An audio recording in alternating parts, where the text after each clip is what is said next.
I'm Dr. Tracy Lotze. I'm a medical physician with experience in almost 20 years.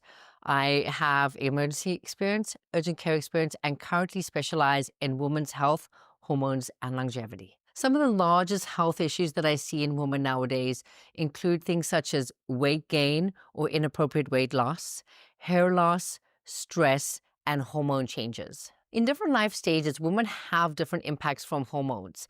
If we consider women in their 20s, 30s, and some women still in their 40s, they will have hormonal changes from childbirth or what we call postpartum. We then may have some teenagers even who have quite a lot of hormone issues as their hormones develop and cause problems. And then we have women in their 40s and 50s with perimenopause and menopause that cause a lot of hormone disruptions. I think what a lot of people don't realize is how critical our diet and our nutrition is looking after our hormones in our body. Not only does it help feed our cells, give us the right energy and reduce our stress that our body's under, it also helps how our body actually processes our hormones and allows our body to respond to that. If our gut isn't healthy, we cannot metabolize our estrogen correctly and clear it. If our gut isn't healthy, we may not be absorbing the nutrients, giving us the energy, which will cause more fatigue. So diet and nutrition are critically important. In different stages of life, there are also different requirements.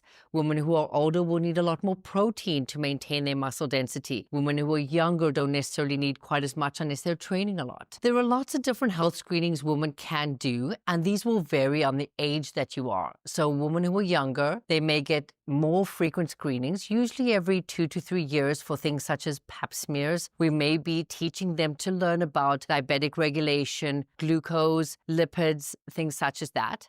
As women get older, there are other screenings that become just as important. So you're still going to go for your pap smears, but once you're over 40, you're going to start looking at getting regular mammograms. Those are usually every 2 to 3 years. People with a family history of colon cancer may start getting screening for that as early as 35. So that is women and men. So we don't want to forget that the ladies need to be going for their colonoscopies as well. As they get older, you will continue doing the pap smears, the mammograms, the colon screening, and then you may also do yearly blood work, looking at things such as diabetes, cholesterol, and iron levels. Unfortunately, some of the most common causes of stress in women are related to the amount of work, whether it be at home or in a job that they're required to do. What I mean by this is that we unfortunately don't have as close a matriarchal society as we did before. In previous generations, our mothers, our grandmothers would all potentially live in the same house or in the same area,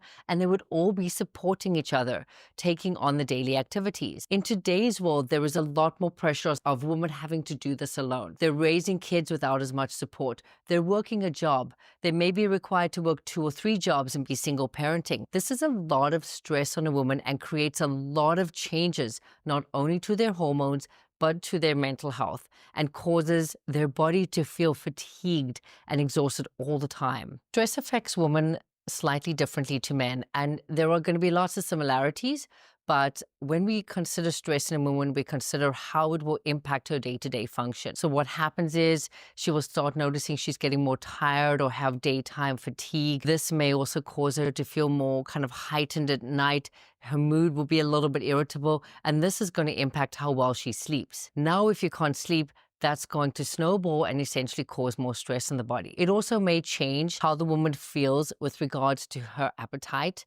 She may food binge or crave some sugar, or some ladies don't eat at all because they feel stressed. Now, this change in nutrition and eating habits, again, negatively affects the body in that it's going to cause more stress on the adrenal glands. It's going to change the energy levels. It's going to change the feel in the body. And that's going to really affect how the woman feels day to day and how clear her mind is going to be to keep doing the things she needs to do. This is where it's really important, where women need to decide what are the things that are necessary right now, what can be scheduled slightly later in the same day, or what can be a shared task that she may be able to get someone to help her with. By doing that, doing those tasks in a graduated fashion, it will take some of the stress off. The other thing that women can do, it becomes a little tedious, but actually helps long term, is by doing certain tasks in bulk. We talk about food prep for athletes. If we can food prep at the start of the week, some of the things that we may need to feed our family or feed ourselves, it takes away some of that stress. We're able to eat healthier,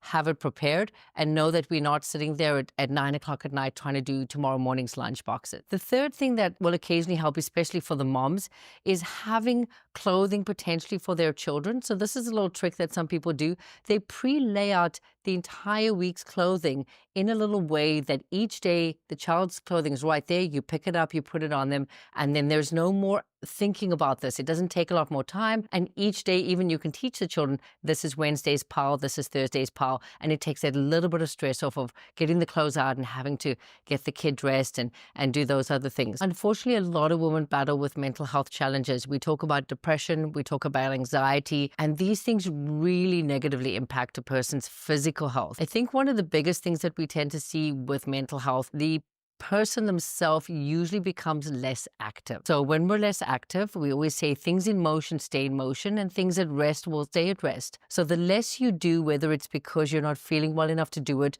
you're too anxious, or you feel social anxiety, what happens is you isolate at home. You may isolate from friends who can help support. You start doing less, and therefore the body becomes deconditioned. You might gain weight. You're going to choose other foods that are not as healthy. And this over long term creates a really big effect on the body. When we consider how do we maintain a healthy lifestyle in today's life, there is a lot of pressure. There is the cost of living, the cost of food. How do we keep that food healthy? How do I keep up with everything and pay my bills, be the best mom I can be? I think one of the biggest things in how we can do that is really to look for support. And we may not always feel like we want that support, but if we can find one or two friends, some neighbors, or even look in our own home with our partner or our children. And if we choose to work as a little bit more of a team, we may find that a little bit of that burden comes off and it makes life a little easier to live. And it makes it easier to do tasks when you have help and when you have those around who can help you. If we had to consider how important sleep is for our health, it is one of those key aspects like eating food and breathing air. It is critical, and without sleep, nobody will eventually function very well. And it can be very detrimental when you do not sleep on your mental health. So if we look at mechanisms to help with sleep, we of course have to look at, do you have a comfortable place to sleep? Are you warm or cool enough when you're sleeping? So making sure that you have a blanket or the right clothing to wear while you're able to sleep. Did you get enough food, or are you hungry when you're going to bed? If you're hungry, you're not going to sleep. And how can we make sure that you have enough to eat so that your body can feel that it can rest? So we want to consider body temperature, room temperature, bed temperature, and comfort. We want to consider, are you able to eat? Have you eaten enough so that you can sleep well? Do you have other good sleep hygiene? So this means that we've turned off other distractions. You know, if it's super noisy, you might have to put in some earplugs. If you're not able to keep the room dark enough, maybe get an eye patch so that you can reduce the light coming in. Do you potentially need to put some earphones on and listen to sounds or rain, or even just block out the noise? These are little techniques you can do at home that usually don't cost a lot of money, and you just have to see what fits your needs. I know when I sleep, I wear earplugs to reduce the sound. I wear an eye mask to keep the light out, and it has really helped how good I sleep compared to a few years ago when I weren't doing those things. The other consideration would be is whether or not you have kids or other people in the bed. Is the bed big enough? Not everybody can go out and get a bigger bed, but may there be more benefit that if you still have children sleeping in the bed, that it might be time to put them in their own bed so that you don't have them squirming around and waking you up.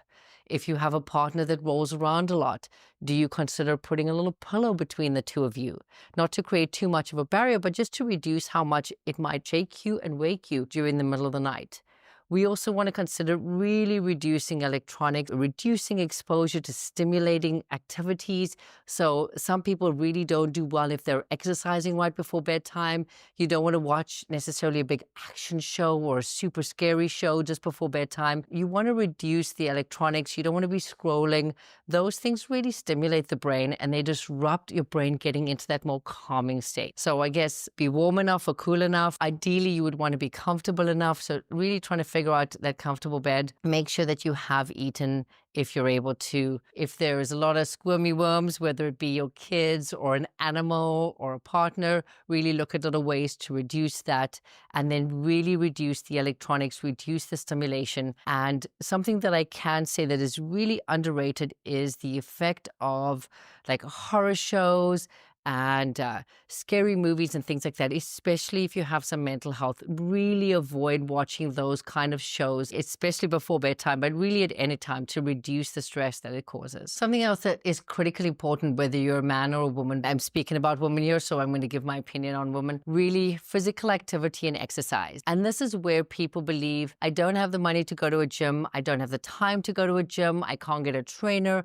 I can't always be doing as much as I see on social media to be doing. Really, movement is about keeping the body in motion, as I said before. So we talk about at least 30 minutes a day of activity. When I say 30 minutes of activity, it is any activity.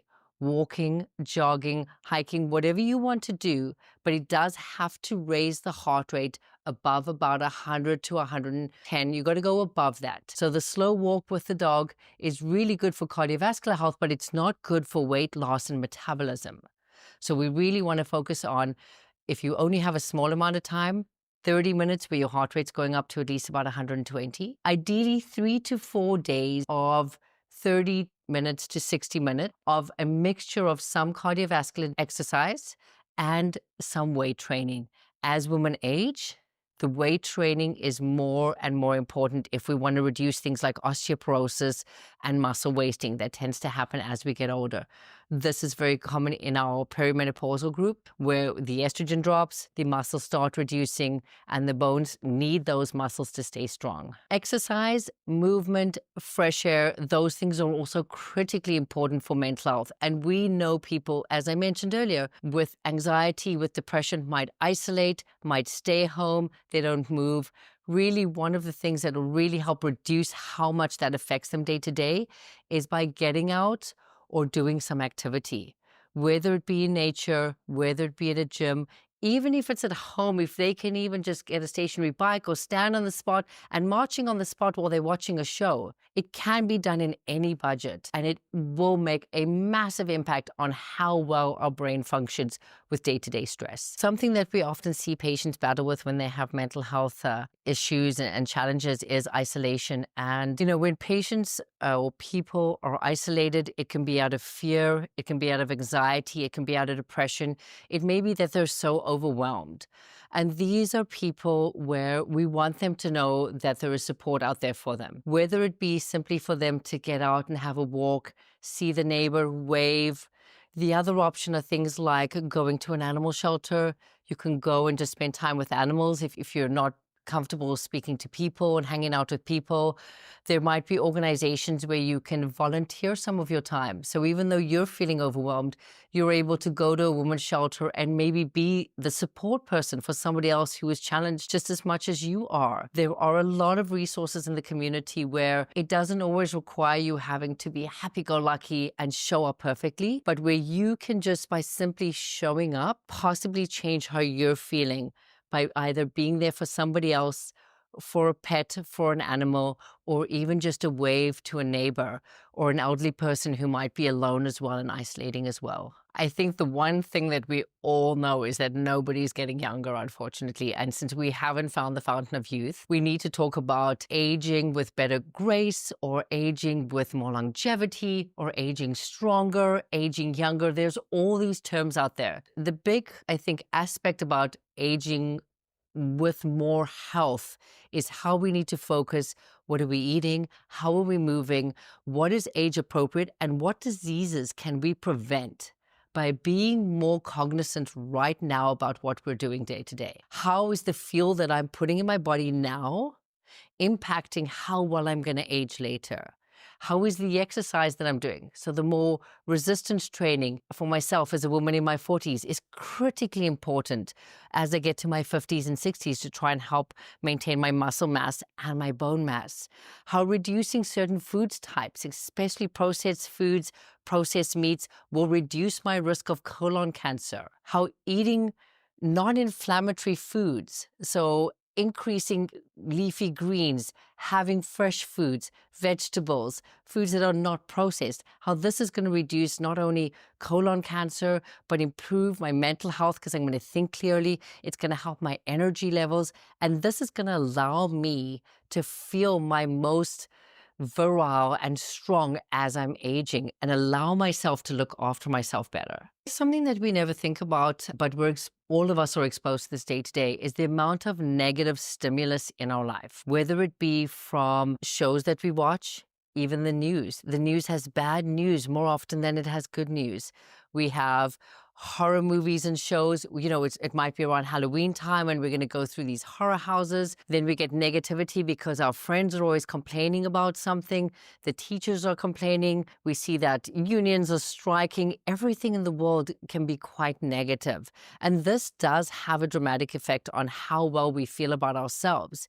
If I'm constantly surrounded by negativity, it's eventually going to make me feel like I'm negative, and it's going to take away the ability for me to really kind of constantly be positive. So I'm not asking you to always be positive, but what I would suggest is if there are ways that you can reduce negative stimulus, I would suggest it. I'm not saying completely avoid the news, but what I would say is don't watch that newsreel about something negative over and over every evening. Try not to read every bad story that's out there. Maybe don't always watch the scary movie. Maybe plan that for, once a month or something like that.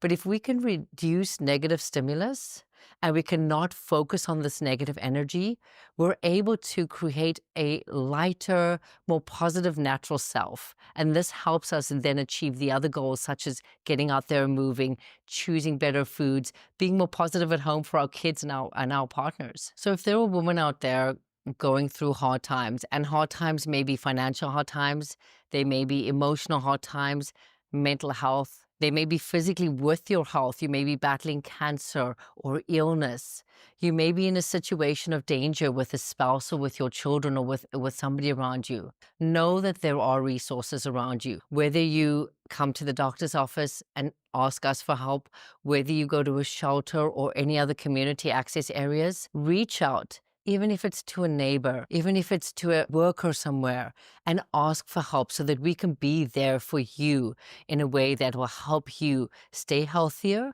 and not expose yourself to any danger. Another group of women that I definitely want to reach out to and encourage to say that if you're possibly a first responder or somebody similar to that, working in environments where we know there are extreme amounts of stress, extreme day-to-day variation in what the job might entail, and of course, a lot of traumatic exposure, I would encourage those ladies to reach out to a peer. If you feel that you cannot reach out to your peer group, those that work with you, possibly reach out to somebody else in the environment or in the neighborhood, whether it be a physician, whether it be someone who works in the community, whether it be an elder or somebody else with more experience. Reach out to them as well, because the amount of stress that can come with being a first responder is really immense. And we see a lot of these women really battling. They deserve a chance to be healthier, to be there for their families. So I would encourage ladies, any of you who are first responders and are really battling, whether it be with mental health, physically not having enough energy, or you can see that your health is declining, don't be ashamed to reach out and ask for help. I'm Dr. Tracy Lotze, and thank you for having me here today.